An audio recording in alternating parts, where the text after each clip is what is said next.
Alors, bienvenue, mesdames et messieurs. Premièrement, Joyeuse Pâques 2021. Donc, pour vous, justement, souhaiter la Joyeuse Pâques et vous faire un peu comprendre les origines de cette fête qui est, ma foi, on peut dire même plus que millénaire, ben, j'ai pensé vous faire un petit retour historique, en fait, dans les origines de Pâques. Une fête qui remonte, on peut le penser, à la résurrection de Jésus dans la Bible, mais en réalité, ça va vraiment bien plus loin que ça.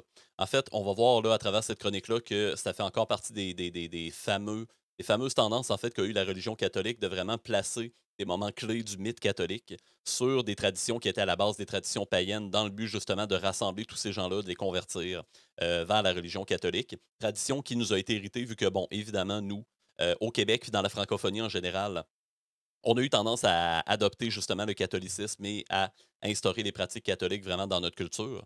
Donc, c'est pour ça qu'on pense souvent que ça commence à ce moment-là, mais en réalité, ça va vraiment beaucoup plus loin que simplement la religion catholique. Euh, Bien que pour beaucoup d'entre nous, la symbolique religieuse de Pâques ait perdu beaucoup de son importance, on continue quand même de célébrer cette fête encore aujourd'hui qui existe depuis vraiment des millénaires. Donc, quelles sont un peu, finalement, ces fameuses origines par rapport à Pâques? Pour ça, ben, il faut remonter déjà dans l'Antiquité. Il y avait une tradition païenne qui consistait à célébrer le renouveau des beaux jours et l'arrivée du printemps. Hein, on sait justement, Pâques, ça donne vraiment souvent fin mars, début, mi-avril. Ça change un peu tout le temps, là, finalement, selon les années. Et il y a une tendance, par contre, qui reste, c'est que ça arrive vraiment, justement, au courant de l'arrivée progressive du printemps et des beaux jours, du réchauffement là, de la planète en général et tout ça, là, puis vraiment l'arrivée du soleil, la fonte des neiges, la végétation qui se remet à pousser et tout ce qui vient avec. On fêtait à chaque année l'équinoxe du printemps en rendant hommage à une déesse de la fertilité dont le nom va changer selon les régions. Dans la Babylonie, c'est-à-dire dans l'Empire mésopotamien, elle s'appelait Ishtar. Chez les Phéniciens, elle s'appelait Astarté. Et chez les Anglo-Saxons et je pense aussi chez les Vikings, elle s'appelait Éostre ou Ostara. D'ailleurs, justement, Assassin's Creed Valhalla a sorti une update qui s'appelle La Fête d'Éostre ou Ostara, donc ils ont vraiment comme pris les deux noms. Et c'est pas pour rien, justement, c'est parce que dans la culture anglo-saxonne, germanique et viking, c'était vraiment cette déesse-là qui était mise de l'avant là, dans les diverses mythologies. Est-ce que ça vous rappelle quelque chose? Si vous connaissez l'anglais, là, Éostre, Ostara, Easter en anglais. Ben voilà. Le nom de cette déesse-là, justement, vu qu'elle était présente dans la culture anglo-saxonne qui a bien sûr développé la langue anglaise qu'on connaît aujourd'hui, ben le mot s'est pas trop promené loin. Hein. On s'entend Easter et Ostara. La racine étymologique est quand même vraiment très, très proche. Donc, ça provient directement du nom de cette déesse païenne-là, de la fertilité, qui va se retrouver dans à peu près là, toutes les traditions du monde. Puis comme c'est le cas pour beaucoup de fêtes catholiques à consonance religieuse, Noël, Halloween, la Saint-Jean, ben, l'implantation de l'Église catholique a conservé le nom de cette fête-là en lui attribuant par contre de nouveaux symboles. Les pratiques ancestrales des peuples qui se convertissaient. Et ben, les légendes du lapin, les poules de Pâques, les chasses aux œufs, les 40 jours du carême, c'est des traditions qui étaient vraiment à la base purement païennes, dans le but de, avec les œufs, les lapins, distribuer des œufs et tout ça, les œufs qui symbolisent souvent, bon, aujourd'hui, c'est de la nourriture dans les restos déjeuners, là, mais à une certaine époque, ça symbolisait justement beaucoup, parce que bon, c'est ça, les œufs de poule et tout ça, puis tous les animaux ovipares en général, ça fait naître des bébés, hein, donc relié à la fertilité.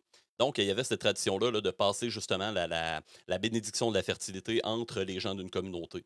Donc, c'est vraiment des traditions, là, la chasse aux œufs, les poules de Pâques, le lapin. Ben, le lapin, je pense que c'est arrivé plus tard. Par contre, là, vous me corrigerez si jamais je fais une erreur.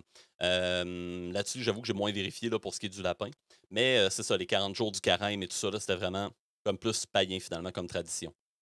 Si on se tourne maintenant au niveau des Pâques, de la Pâque chrétienne, d'après la tradition, évidemment, Jésus-Christ aurait été capturé, condamné et crucifié pendant les célébrations de la Pâque juive. Donc là, on remonte vraiment au niveau de la culture et de la religion juive.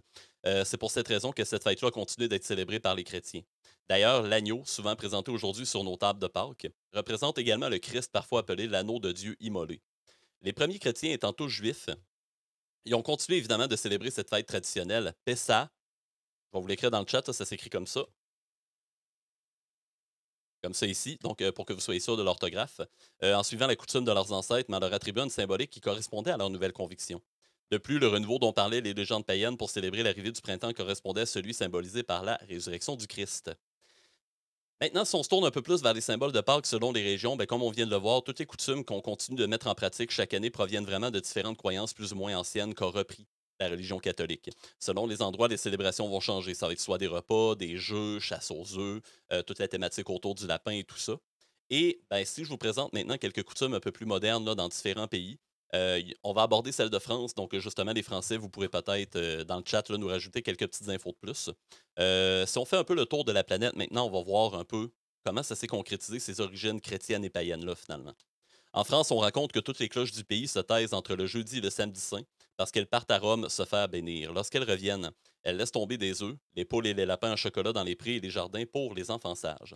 Sur la table pascale, on va bien sûr retrouver l'agneau rôti et les légumes du jardin fraîchement cueillis. Donc ça, c'est une tradition de repas un peu plus présente au niveau de la France. En Allemagne, les enfants vont décorer un arbre de Pâques. C'est un cep de vigne ou un arbre sans feuilles auquel on va suspendre des œufs décorés. Donc là, on voit qu'ils ont gardé une racine quand même assez païenne.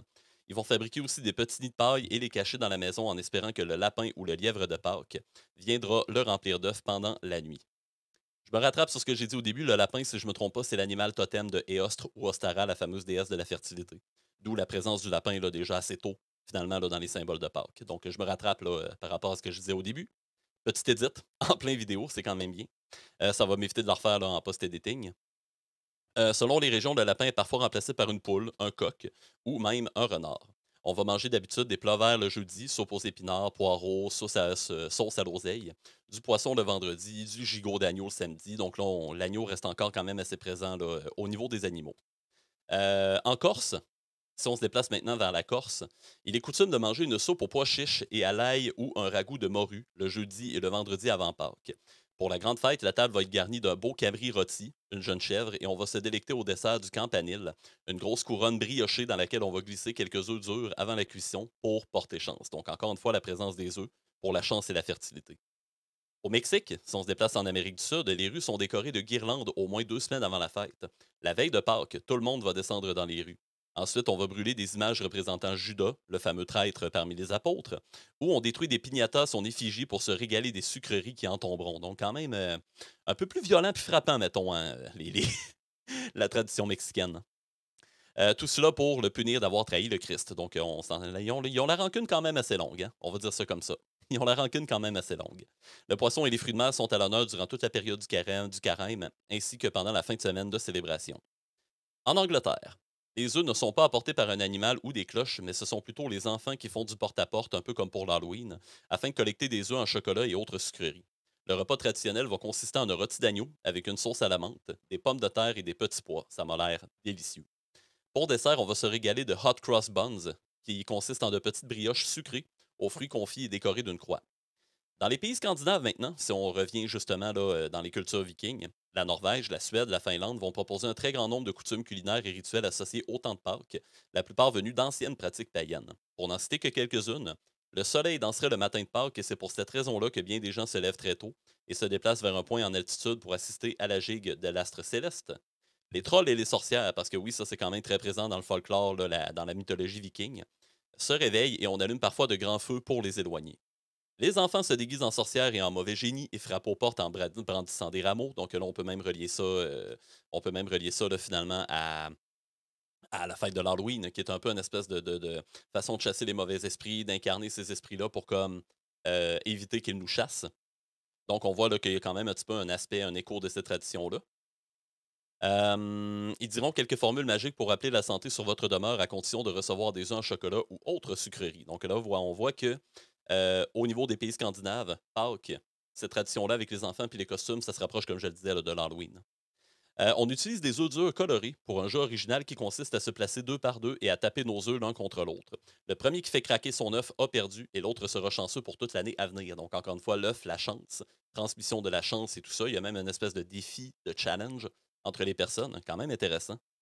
Sur les tables, on retrouve bien sûr l'agneau, mais aussi du hareng ou du saumon sous diverses formes. Une sorte de gruau presque noir. En Finlande, le mami, que ça s'appelle. Fait de farine de seigle et de malt et servi avec de la crème et du sucre, un gâteau de lait caillé aux fruits confits, et bien sûr des brioches et des œufs en chocolat. Il y a une tradition qui reste à travers les pays qu'on a nommés à date, là, c'est que vraiment, la bonne bouffe, hein, la bonne bouffe, les sucreries, les œufs et tout ça, là, c'est vraiment omniprésent. Non, j'ai pas fait l'Italie malheureusement, Jazz, parce qu'il faut savoir, dans le fond, là, je vais citer ma source. J'ai trouvé un très gros article très complet de canalvie.com. Toutes les infos que je vous dis là, c'est vraiment proviennent de cet article-là. Je vous le mettrai en commentaire là, si jamais ça vous tente d'aller le voir par vous-même. Et par après, de prendre peut-être les infos qu'il y a dans l'article pour aller peut-être vous renseigner un peu plus loin. Évidemment, j'ai pas eu le temps d'élaborer une si longue chronique que ça, là. J'ai pas le choix, il faut que je prenne des articles qui ont déjà été faits. Mais ce que je fais, c'est que je vous évite de faire la recherche par vous-même, puis je vous pitch les infos de façon plus dynamique et animée, là. C'est un peu le principe. Un peu comme que je fais là, justement pour mes histoires d'en jaser, c'est un peu le même genre de principe. Si on se rapporte maintenant à la Russie, en passant, les amis, hein, n'hésitez pas à continuer à commenter. Je vais évidemment rattraper tous les commentaires après la chronique. Je vous ignore pas, ne vous en faites pas, c'est juste que là, je passe tout mon contenu. Je vous rattrape tout de suite après. Fait que si on se déplace maintenant en Russie, la fête de Pâques est littéralement la plus importante du calendrier pour les Russes. On salue chaque personne en échangeant des œufs décorés et 3 baisers.